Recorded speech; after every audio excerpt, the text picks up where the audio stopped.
Motherhood. 1 minute, you're mom of the year.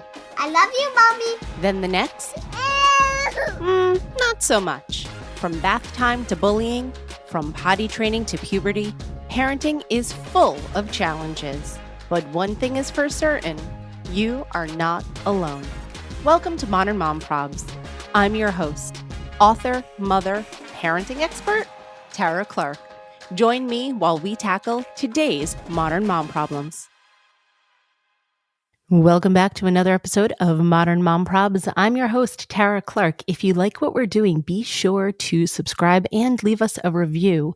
You know, here on Modern Mom Probs, we're trying to solve the world's modern mom problems, but if we can't do that, hey, at least we're having fun talking about them. Today's topic is how to avoid getting trapped in the martyr role in motherhood. I'm joined by JoAnn Crohn. She's a parenting educator and life coach who helps moms feel confident in raising empowered kids while pursuing their own goals. She's an accomplished writer, author, and host of the award-winning No Guilt Mom podcast. Her specialty is helping moms go from martyr to model, being the role model in her family versus sacrificing her own needs. Her coaching program, Balance, has helped hundreds of women find what lights them up, form a deeper relationship with their families, and release their own mental load. JoAnn, welcome to the show. Thank you so much for having me. I'm so excited to be here. I'm so excited for you to be here. We chatted 30 minutes before I even hit record. Because we were having so much fun talking about all of the things. And maybe we should have hit record right from the get-go and just had it all in there. But you know what? We were actually too busy talking for me to even hit record. Yeah, that whole thing, like always be recording ABR, which I never do on my podcast either. But you get such good stuff and you're like, darn it, I wish I had that on like recording. Yeah, I kind of wish we did. But here we are now. We're actually recording. You are with me. You are a parenting educator, host of a wildly popular podcast, No Guilt Mom, and a mom yourself. So, JoAnn, tell us a little bit about yourself.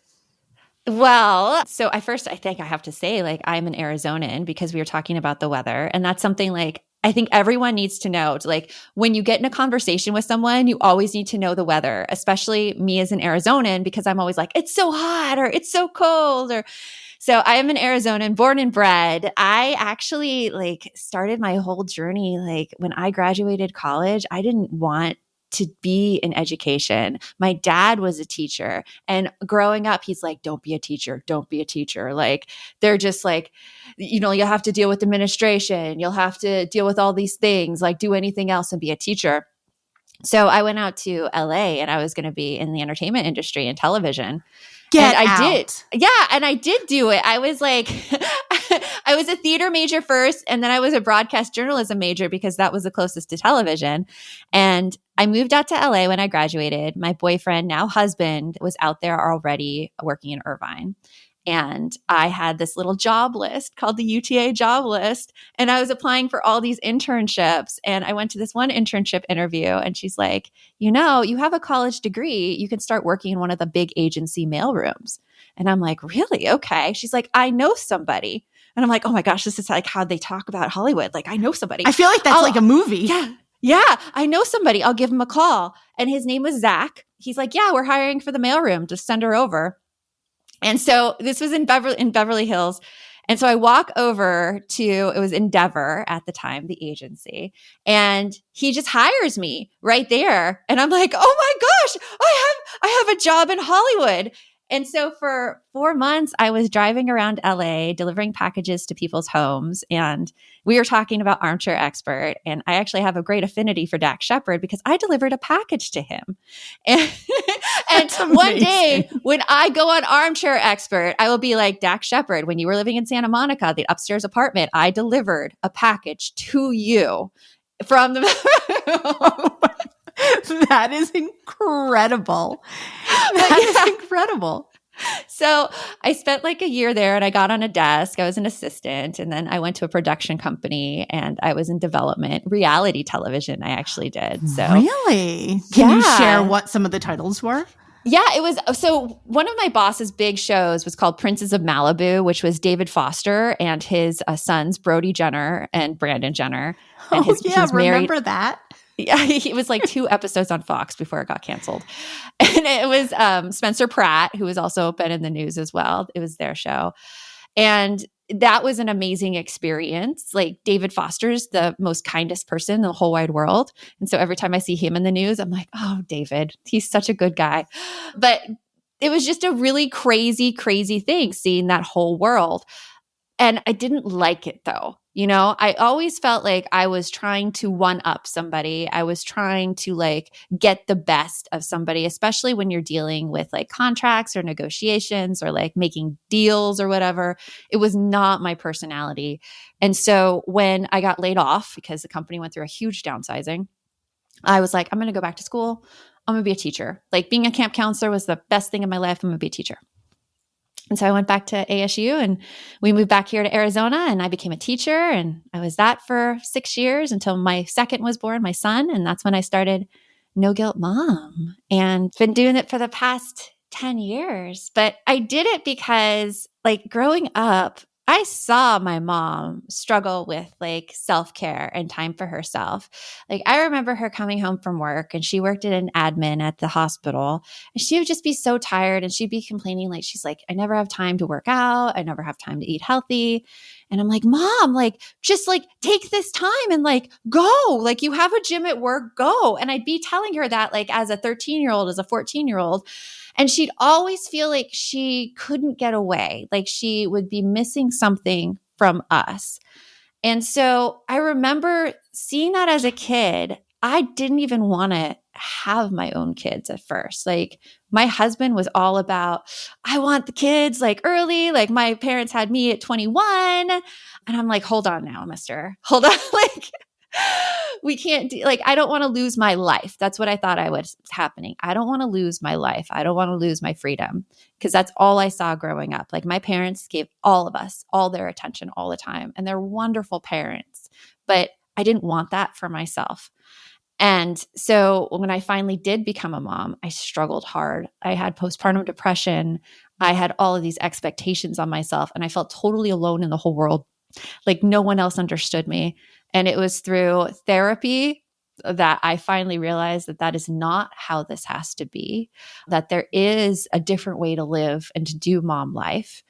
And that is what I based my whole company around. I want to encourage all of those moms out there who feel like they have to give up everything for their families, that you don't. In fact, the best parent you can be comes from being the best version of yourself and going after your own goals and taking care of your own needs, because kids can only be what they see. And if they see you succeeding and if they see you fulfilled and happy, my gosh, that is going to make the impression on them later on in life. And that is going to have them like really thrilled to be an adult. Brava, Jo. That was incredible. No, I'm just okay, podcast over. Thanks for coming. No, I'm just kidding. I feel passionately about this one. I can tell. You know, it's interesting what you were saying about your mother growing up. I was raised by a single mother. My parents were divorced when I was 2. So my mom worked a ridiculous amount. She was in the restaurant business and she worked probably over 100 hours a week every year for 30 years. And I don't even think self-care was a word or a thought or anything that she like registered to her. You know, she like worked, came home, slept, went back to work, came home, slept. Maybe she ate. No, she didn't eat with me. She probably ate at the restaurant and then just, you know, rinse and repeat. And God bless her. She's an incredibly hard worker. And even now she's retired and she's like, I feel like I should work. I'm like, Mommy, just rest. Just sit worked down. hard enough. You're good. You're good now. You're good. So it's interesting that you had the insight when you were 13 to say, no, go take care of yourself. Go do something that you like. Yeah, I felt like this tension and sadness, I think, in my mom. Like she seems stressed, and kids can pick up on stress and anxiety really absolutely. well. But she seems stressed, and all I wanted to do was for her to be happy, and I wanted her to be fulfilled. And I'm still playing that role a little bit as the adult child with my mom, because just like you, like my mom will come places and she'll like be all over the place and get up and like helping.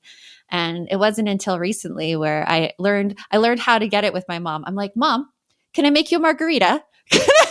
Oh, there you go.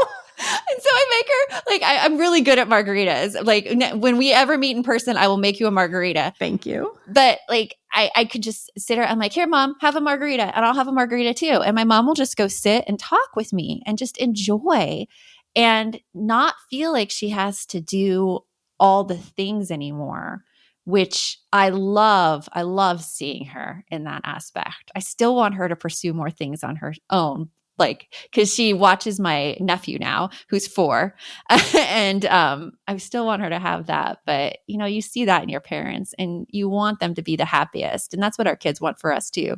They want us to be the happiest. So I read, like, and I think it was actually in Elisa Pressman's book about, it was a Carl Jung quote that like the hardest thing on a child is the unfulfilled parent, or I can't remember it exactly now. I want to look it up. But it's really true. Like, I have her book right here. Yeah, it's like chapter 5 or something, I think. It's Carl Jung, and like, oh, here it is. Okay, it's from Jung. Nothing exerts a stronger psychic effect upon the human environment, and especially upon children, than the life which the parents have not lived. Wow. Yeah. Wow, JoAnn. Yeah, that is powerful. So when you think of it that way, like, it is almost becomes our responsibility to live these great lives and not be the martyrs, but rather be the models, be the role models for our kids and show them what's possible. Yeah. Okay. So now I want to jump into this, like really, really jump into it. Many moms, not all moms, but many moms feel stuck in this martyr role. How does that happen? How does that even begin? It's a lot of what we just grew up with. I mean, growing up in the 80s and 90s, we saw all the television commercials with mom in the kitchen, mom doing the laundry, mom taking care of the kids. Where was dad? Dad was a bumbling idiot in those commercials who couldn't do a single thing on his own and always messed things up. And like, we can look back and laugh at that now, but like, that gets embedded in us. And that really affects how we think things should, quote unquote, be. And so then when we start our own lives outside of our homes, we just fall into these natural rhythms when kids come into the picture. It's like we saw it modeled about how our moms did it. So naturally, we fall into that role of, oh, you know, I see this needs to be done, I'll do that. I see this needs to be done, I'll do that. And then it becomes all on us with no one else giving anything into it, nonetheless our partners.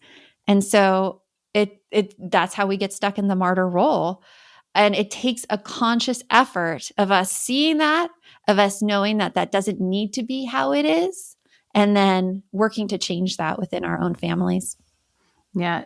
It's one of those things where when my son was little, I found myself in that role, self-imposed in that role, because I felt like, oh, my husband, you know, can't do it the right way, or he can't do it like how I do it or how I think it should be done. And then you're putting yourself there. And only once, when you take a step back and say, oh, that's not the case. He could do bath time just as good as I do. He could do bedtime just as good as I do. And then you realize, like, I'm not the end all be all here in this family and in this relationship. Then things really start to change. Yeah, like that, and like I felt I went through a lot of guilt. Like if I wasn't there, I was somehow doing something wrong. Like mom should always be there. I noticed that was a narrative that was going through my head.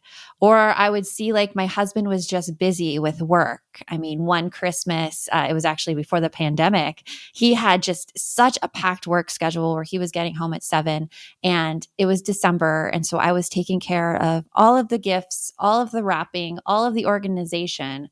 I was depleted at the end of Christmas, so much so like the day after Christmas, I was sobbing on the couch. And part of that sobbing was brought on because my mother-in-law bought me Eve Rodsky's book, Fair Play. Shut and so he, yeah. up. See, so I was reading Fair Play, and I'm like, this is it. This is what I'm feeling right now. Now, wait. Backtrack on this one. We had Eve on the show. She's incredible. Eve, I love her books. Yes, she's been on ours, yeah. Did your mother-in-law know what was going on in your day-to-day life when she purchased the book? I feel like she does know, because my husband works at the same company that her husband did. And she always says that this company is a ruiner of families. Oh, damn. Oh, yeah. I mean, and I see it. I see it every day, and I fight back against it so hard, because the work hours are insane that they have for people. And it's all male. Like, there's no women there. It's all male. And I mean, I could just give you an example. Last night, my husband went to work at 7. He came home at 7:30. And then we played a family game for like an hour. And then he got back on a work call at 9:30, and he came to bed at 1:30. And I mean, that is the work culture, because he's also like working with a team in India. So they have the different time schedules, and that is the work culture of this company. And I hate it.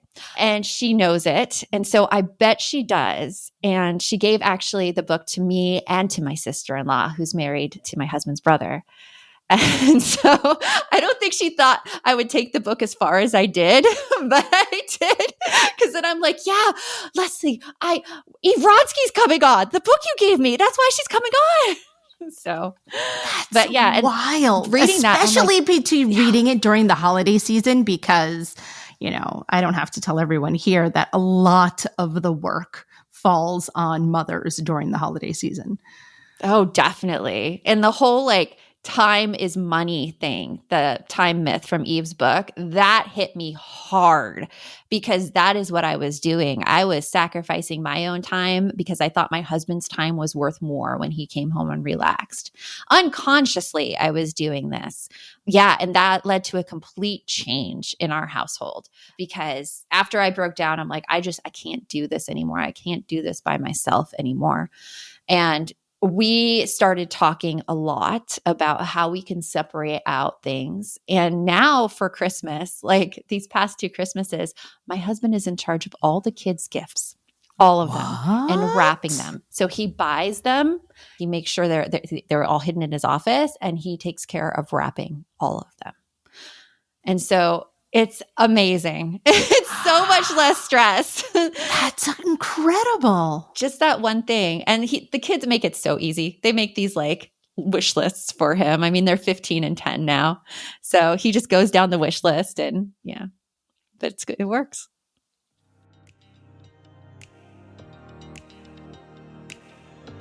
Calling all parents of tiny titans, future CEOs, and mini movers and shakers. Is your little one a whirlwind of big dreams and even bigger tantrums?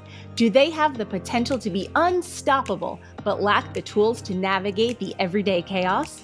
Then buckle up, because Tap Outs, the ultimate kids coaching program, is here to unleash your child's inner champion. Tap Outs isn't about karate or soccer drills.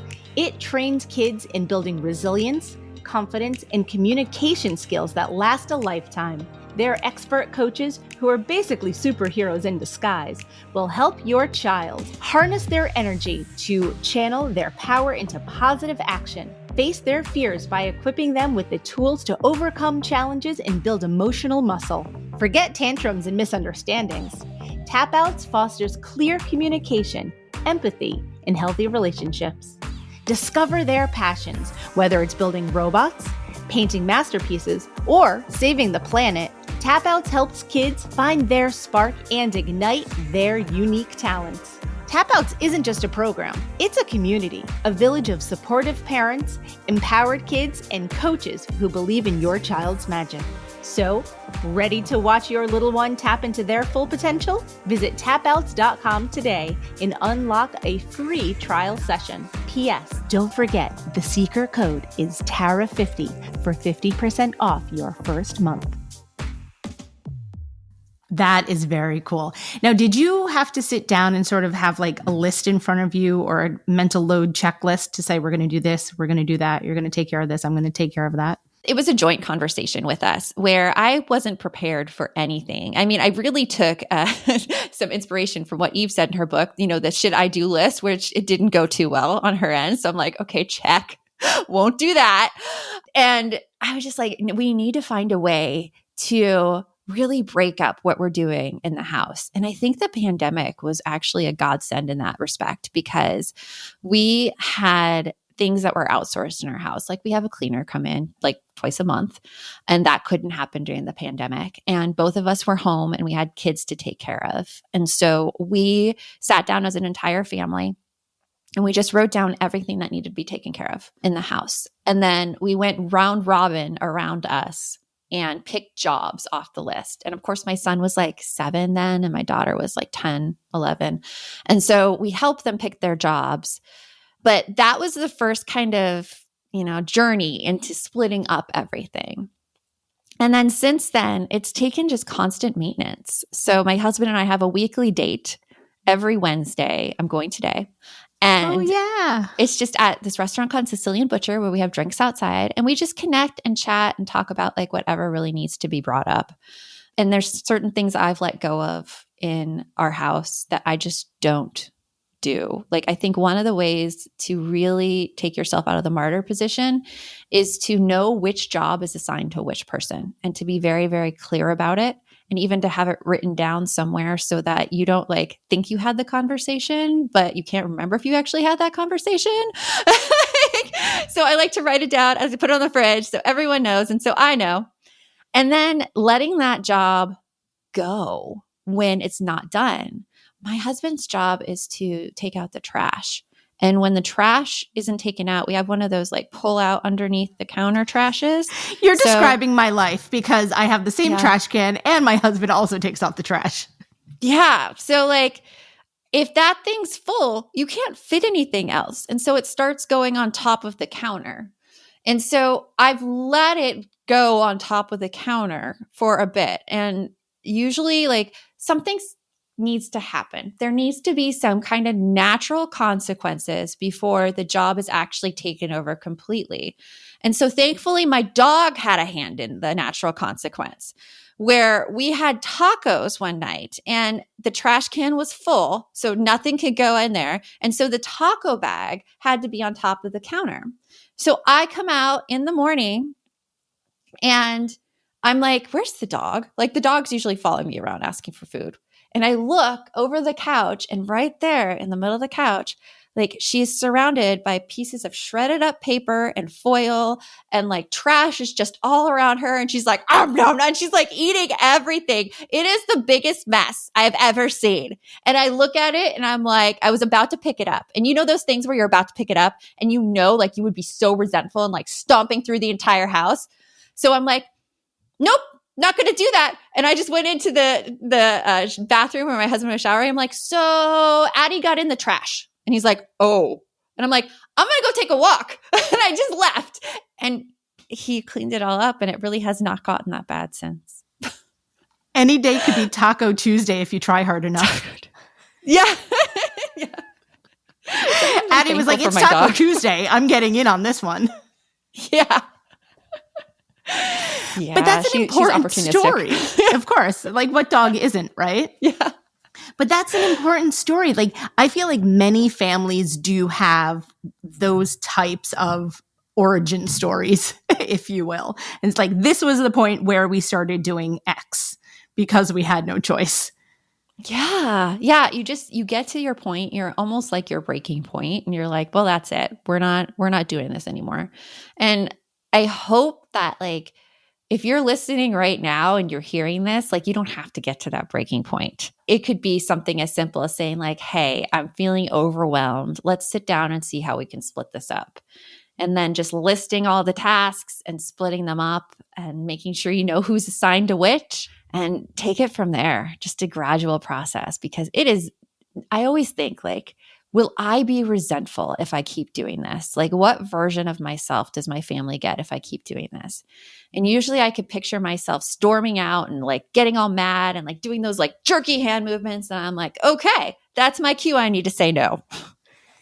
Yeah, it's true. We always my husband and I have an ongoing inside joke about slamming pots and pans, about being resentful and being passive aggressive. Not because either of us are like that. It's actually because his mom used to do that when he was a kid, and she'd be like, "Son of a slam, Yeah, dirty rotten, bang," and so that's our ongoing inside joke about being resentful and not speaking your mind when you really need to, and slamming your dishes and pots and pans unnecessarily.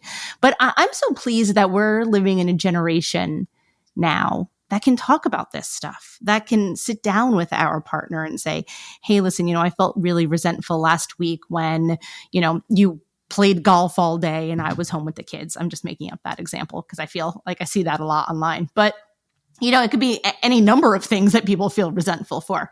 Yeah. And even noticing that resentment is there. That's a hard thing to do, because my husband was doing this thing where he would leave the house at 8 a.m. and I'd be stuck with my son at the time, who was a 1-year-old, crazy. And he'd be at coffee, sitting down and relaxing until 9, until he went into work. And then he wouldn't come home until 7. And here I am thinking, my gosh, if you just went into work earlier, you could come home earlier and I wouldn't have the kids when they're at their most crazy. Gosh, that's a good point. And and he just didn't get it. He was like, I need that to relax. I need that for myself. And I think him having such strong personal boundaries of what he needed has gotten me to advocate for the things that I need as well. I'm a total morning person, but at night, I will shut down and I will become grumpy if you don't let me go to bed. And so, in our house, we call that slangry, because my husband gets slangry in the same way. We're like, it's 7:45, daddy's slangry. Slangry. I like that word, slangry. Yeah. Daddy gets slangry. You have to let him go to sleep. But I think it's important to know those boundaries. And it's interesting what you said about your husband sort of influencing you in a positive way. My husband has very strict boundaries about work stuff, about personal stuff. And I have learned to get some of those from him. Naturally, I'm sort of a people pleaser. I'm a yes person. And when I see him saying no, just no, that's it. That's the answer. The answer is no. And you're like, oh, I can say no. I can say no to clients or people or requests made upon me. I'm getting better about that. I'm not as great as he is, but it's a work in progress. Yeah, I could totally identify with that one. The no thing. I still feel like I need to have a reason for no. And especially with our kids, because my daughter will push. She's 15. She knows how to do it. And she will even come up to me and she's like, "Dad just says no, and he doesn't tell me the reason. He needs a reason." And I'm like, he doesn't need a reason. It's just no. But it's hard when they come to you and they're like, "There needs to be a reason. You need to tell me why." At that point, then I'm sure I would come up with some sort of I'd have to tap dance through an answer that gives a background reason. Lately, my reason has been, and this is so interesting because I did not give myself permission to say this, is I don't want to do it. I felt so much shame saying that before. And so now I'm doing it with my daughter. She's like, "Well, why can't you do this with me?" And I'm like, "I don't want to right now." And I just tell her that. And she's like, "Okay." But you know what, though? That's good modeling for her so that she doesn't feel compelled to be a people pleaser. Yes. And it's funny because I have these conversations with her. I'm like, "I just don't want you to be a people pleaser when you grow up." And my daughter's like, "Mom, I am not a people pleaser. I don't care what people think. I will tell them no all the time. In fact, make me the boss of things." I will Good for her. She's in Stugo and she's so funny because she's head of her committee. And she's like, "Oh, no one's going to speak up? Okay, well then I'm going to paint the posters and you are going to do research for 2 hours." I'm like, I need to learn something from you, kid. She's a boss. Amazing. Good for her. She's a boss. She is a leader. I love it. I love to see it. How can we as moms like be better role models for our children like that so that we're not stuck in the son of a slam kind of Son of a role? slam. I'm going to use that. Son of a slam. It is really embracing our fear of doing new things because I think we all have that within us. I was just on a call with our Balance community this morning and we're having this retreat coming up. And one of the members was like, yeah, but I'm really afraid of like leaving my kids for that long. And I was like, that fear that you have, that is telling you that it is going to push you in a direction that you have never been before. It doesn't mean that something bad is going to happen. It means that you've just never done it and you're uncertain and you're unclear. And when you know those things in your life, like these things that you want to do, but this fear is just holding you back, the best thing you could do for yourself and to be a role model is to go through and do it scared. Like my friend Ruth Sukup would say, do it scared. Like, acknowledge your fear and go do it anyways. And when we do that, our kids see it and they're less likely to be held back by their fears because like I talk to my kids all the time when I'm afraid to do something. I'm like, yeah, I'm really, really scared to go on this trip or leave you guys for this long, but I'm going to do it because I want you to be able to do that when you get to be an adult and when you have kids of your own. And I mean, to tell everyone out there, it's not like a situation where they're like, yes, mommy, I understand. It's Right. a situation where the kids come back and they're like, I don't want you to go. Don't go. Like, don't leave us. Why do you have to leave? Like, it is total like guilt on me when I do that. But Yes. pushing through the fear and pushing through the guilt. And I think that's the best way to be a role model. It is. When my son was younger, this was pre-pandemic, and I had the opportunity to go to Mom 2.0, and we talked about Mom 2.0 before we even hit record. And my friends kept saying, oh, Tara, come out. I think one year it was in Las Vegas. And I was like, oh, come. And I was like, oh, I don't feel like right leaving my son. I think at that point, maybe he was 4 or 5. And I was like, oh, he's so young. I don't want to leave him with my husband, this and that. And I didn't go. And it was okay. But then I had like such major FOMO. And then the pandemic hit. And then I did attend Mom 2.0. And we talked about that before. It was the Los Angeles one. What was that? 2022? 2022. Yeah, I think so. Yeah, I think it was 2022 in the very, very high up hotel with the 75th floor lobby where my legs were shaking when I got off that elevator because we were so high up. It was so weird that the lobby was so high and that it had the most like annoying elevator of all times because every time you had to get in the elevator, you had to swipe your card. It was annoying. Yeah. The Intercontinental, yes, in Los Angeles. That's exactly what it was, the Intercontinental in LA. And so finally, several years later, but it took me many years to build up the courage to say to my husband, I want to go to this conference and network with my peers. And he was like, oh yeah, duh, of course, go. Yeah. It's like, usually like that, right? Oh yeah. He's like, you make money at work, like just use, your work money and just go. He's like, I'm fine. We're fine. I was like, oh, that was it? That was all I had to do was ask? He's like, yeah. Mm-hmm. And so for years I was too worried. Ask. Yeah, I didn't even ask. I was just kind of telling him like, oh, hey, it's in Los Angeles in March at the Intercontinental. I'm booking my flights. I'll be back on Monday. Like that was it. Yeah.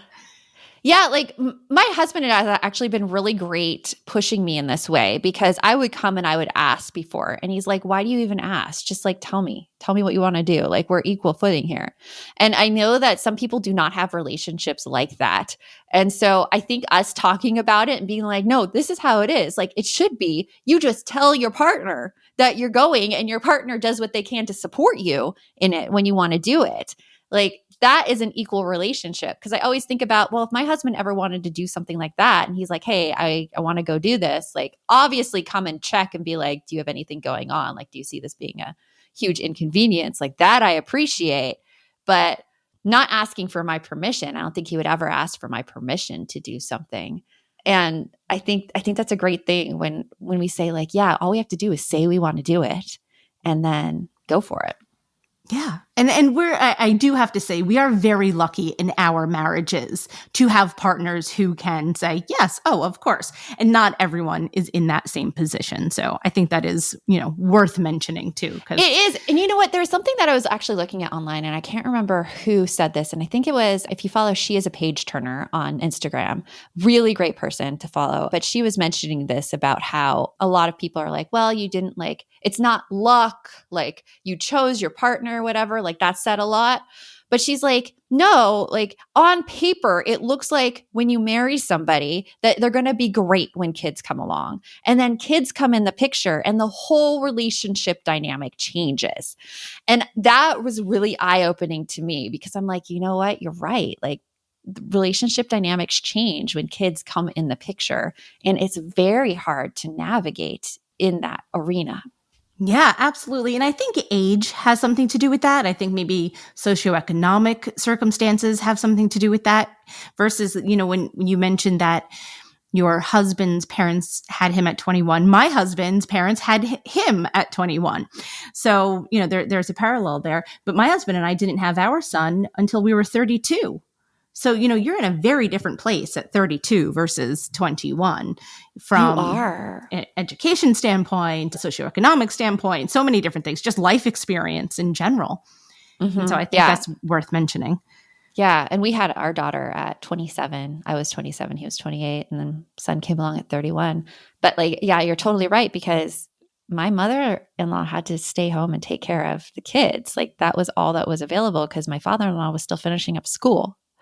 And and then going into a career. And then here she is with nothing really to fall back on because she has been watching the kids for so long. And when we put women in these situations where they don't have, the career backing them, they don't have the experience backing them, it becomes really, really hard. So I think it's hard for everybody. It's hard. And there's different situations that you're put in where it's hard to have that relationship. Yeah. But here she is giving out fair play to people for Christmas. Yeah. And they're divorced now. So that's worth mentioning as well, too. But I mean, it's a good thing. I think it's a good thing for her. So it's good.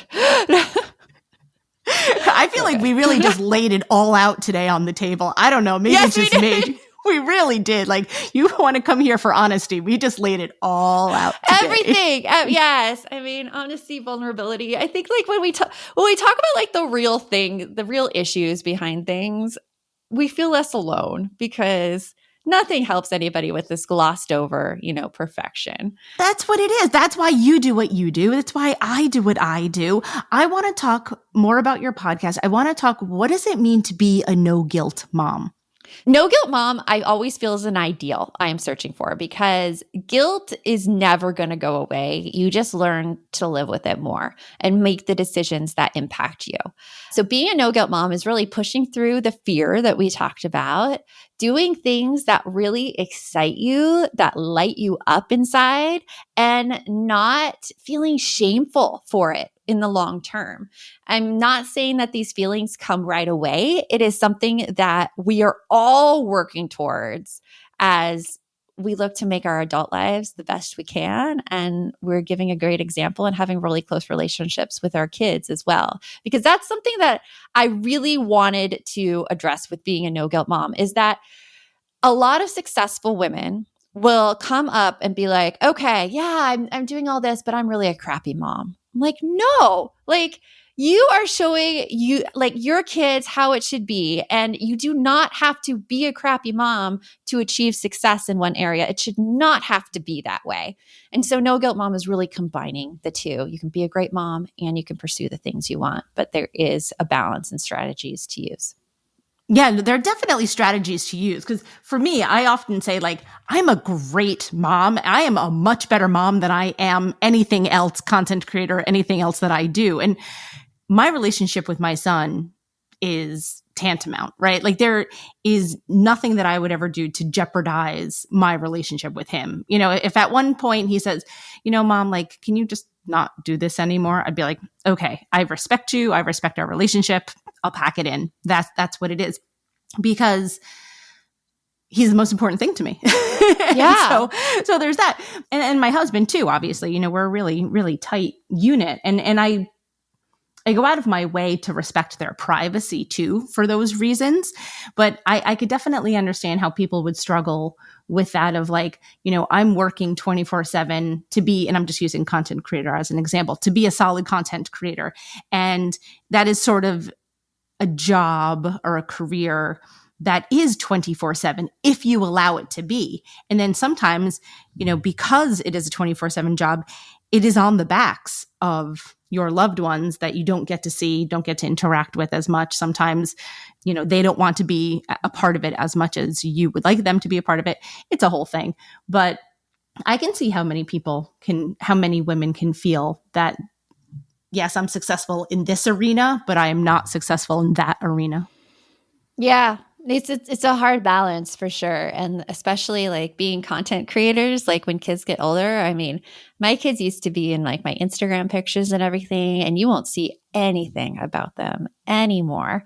Usually when I talk about kids scenarios, it's my reaction to a scenario that happened versus like what my kids did or anything like that, because they want their privacy protected. In fact, my daughter's friends at high school follow me on Instagram. So I really have to be careful with what I put out there. Like she has one of her friends who's like says like, "Oh my gosh, I love your mom. Is your mom coming to pick you up today?" And this girl will come out to my car and be like, "Hi." Oh, that's so It's really cute. sweet. It's really sweet, but it also really like makes my daughter mad. Yeah. Totally. Oh, that's so funny. Yeah, my son understands because he's 11. He's, just similar to your son's age. And so, they're very aware of the situation. They know what's going on. Yeah. Sometimes I will like compensate them if I need help on something. Like, I pay my son. If he's in a reel, I absolutely give him money for it because that's his time. He's worked for that. Yeah. Yeah. I'll usually do a Starbucks thing, or I do offer to pay because I'm like, it's an acting role. I need you to act in this. And but it's like interesting how to work it in. Yeah. It is. No, it really is. Are you familiar with Sarah Adams from Mom Uncharted? She is lovely, and her entire platform is about respecting children's privacy. She often talks more about like family vloggers and YouTubers, but I highly recommend following her. Ooh, she's been on the show too, but I think that you would enjoy chatting with her on your show as well. Yeah, because there's all those like things in the news right now so about like much stuff. Family vloggers. Mm-hmm. Yeah, well, I noticed the Holderness family doesn't use their kids much in their videos anymore either. And I'm like, knowing the age of their kids similar to mine, I'm like, I know what's going on there. Like the kids are now pushing back. And it's interesting when you make your platform as a family and then the kids don't want to be in it anymore. And they've done a great job of respecting their kids' wishes and totally shifting that. But it's hard. It definitely is. But yes, check out Sarah and Mom Uncharted because I really love her platform. It's really interesting. So, what I was going to ask you, JoAnn? Yeah. What do you think is one of the biggest modern mom problems out there right now? I think it's all of the expectations that we put on ourselves that don't necessarily need to be true. I was reading this great book. I don't know if you've read it, Burnout. Mm-hmm. It really keyed me in to what the patriarchy actually is. This role and these systems in place that have us acting in certain ways, being the nice girl, not wanting to like ruffle any feathers, like being the quiet ones. And all of those expectations that we have there, they don't have to be that way. And I think like we see that, we're like, oh, that's just how it is. It doesn't have to be that way. And I think that one of the biggest modern mom problems is that we are dealing with these ideas that we don't have to, like we're accepting them and we don't need to. I just give a good example of this just from when my daughter was younger and when I was dealing with postpartum depression and anxiety. One of the things I absolutely hated was breastfeeding. I hated it with a passion. My daughter would latch on and I would be stomping my foot for a good 30 seconds before the pain went away. But I felt like to be a quote unquote good mom, this is what I had to do. I had to get through it. I had to get her nourished. And it wasn't until I went to a therapist where she was like, your only job is to feed your child. No matter what you do with that, you do not have to do this if it's causing you pain. And so that day I like changed into a sports bra. I bought the cabbage leaves. We switched immediately to formula, and my almost entire life improved because I got sleep. I got to share the duties with my husband. I got to do all these things. And it was all based on an expectation that I was holding for myself that didn't have to be true. And so that's what I just want to encourage everyone to do. Like, what expectations are you holding for yourself that don't have to be true, that can give you so much more freedom if you let go of? Yes, preach. JoAnn, it's such a pleasure. I mean, I think we could be here for another 3 hours. Tell everyone where we could find you. Come to noguiltmom.com and subscribe to our No Guilt Mom podcast. We air new episodes every Tuesday and Thursday, and we are going to have Tara on very, very soon. Yes, I'm so excited. Thanks so much for being here today. Thank you for having me. This is a blast. This was so much fun, right?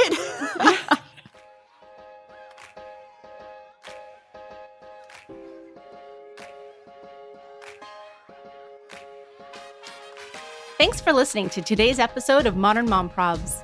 I hope you enjoyed our deep dive in today's problem with me, your host, Tara Clark. Join me next time when I'll be interviewing another great guest and tackling another modern mom problem. If you enjoyed today's episode, please leave us a review and a rating. As always, you could head over to Modern Mom Probs on Instagram and give me a follow. Or check out my book, Modern Mom Probs, A Survival Guide for 21st Century Mothers, available online wherever books are sold. Well, that's it for today. See you next time, folks.